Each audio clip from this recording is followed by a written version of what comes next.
YouTube-ები ინტენსიურად ვითარდება როგორც აღმასრულებელ, ასევე საკანონმდებლო დონეზე. ამას მოწმობს უკანასკნელ პერიოდში განხორციელებული უმაღლესი დონის ისტორიული მნიშვნელობის ვიზიტები. კერძოდ 2022 წლის ივლისში საქართველოს პრემიერ-მინისტრმა ავსტრიაში პირველი ოფიციალური ვიზიტი განახორციელა, რომლის საპასუხოდ 2023 წლის იანვარში ასევე პირველად საქართველოს ორმხრივი ვიზიტით ავსტრიის ფედერალური კანცლერი ეწვია. აღსანიშნავია, რომ აგრეთვე წელს ივნისში ჩემს კოლეგა ავსტრიის ეროვნული საბჭოს პრეზიდენტ ვოლფგანგ სობოტკას უმასპინძლეთ სლავკოვის ფორმატის ფარგლებში. ახლა კი ავსტრიის ფედერალური საბჭოს პრეზიდენტი გვეწვია და კვლავ მოგვეცა იმის შესაძლებლობა, რომ გავაგრძელოთ ეს ქვეყნებს შორის ძლიერი მეგობრობის დამყარება. მადლობელი ვართ, რომ ავსტრია საქართველოს სუვერენიტეტისა და ტერიტორიული ძალიანობის, ასევე ოკუპირებული რეგიონების არაღიარების პოლიტიკის ისე ხარდამჭერია. ასევე უაღრესად ვაფასებთ საქართველოს ევროპული არჩევანის მიმართ ავსტრიის ხარდაჭერას. ვიმედოვნებ, რომ ავსტრია გააგრძელებს საქართველოს გვერდში დგომას, რათა ევროკავშირში გაწევრიანების შემდგომ ეტაპზე წარმატებით გადავიდეთ. მივესალმებით ავსტრიის განვითარების სააგენტოს მრავალწლიან ჩართულობას საქართველოში, ვაფასებთ წარმატებულ პროექტებს სოფლის მეურნეობისა და გარემოს დაცვის სფეროებში და მოხარულები ვართ, რომ საქართველო პრიორიტეტულ ქვეყნად რჩება. შეხვედრაზე დეტალურად ვისაუბრეთ საქართველოს პროგრესზე ევროკავშირში წევრობის გზაზე, ამჟამინდელი რთული გეოპოლიტიკური ვითარების ფონზე ხაზი გავუსვით საქართველოსთვის კანდიდატის სტატუსის მინიჭების მნიშვნელობას.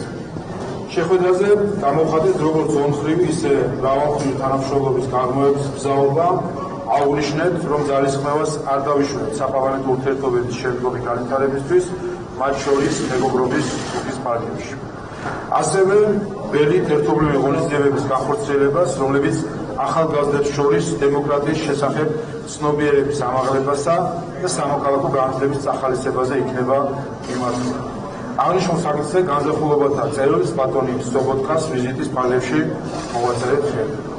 მადლობას ვუხდი ჩემს კოლეგას ჩამობრძანებისთვის, საქართველოს ხარდაჭერისთვის და ჩვენს ქვეყნებს შორის თანამშრომლობის შემდგომი გაძლიერების პლატფორმისთვის. მადლობა. ძალიან დიდი მადლობა.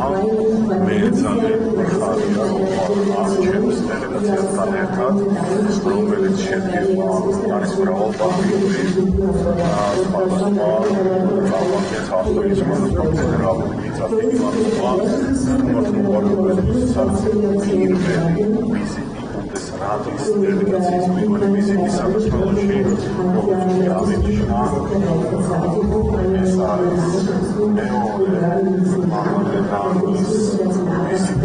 ავსტრიის პარლამენტის თავმჯდომარე გრძელდებოდა ივნისში საქართველოში და ახლა ბუნდესრატის ფუნქციონირება. ეს არის ნიშანი დაფასებისა. ჩვენ ძალიან საინტერესო საუბარი გქონდა პარლამენტის თავმჯდომარესთან და ძალიან გახარებული ვართ აი ამ პოზიტიური დინამიკით ურთიერთობებში.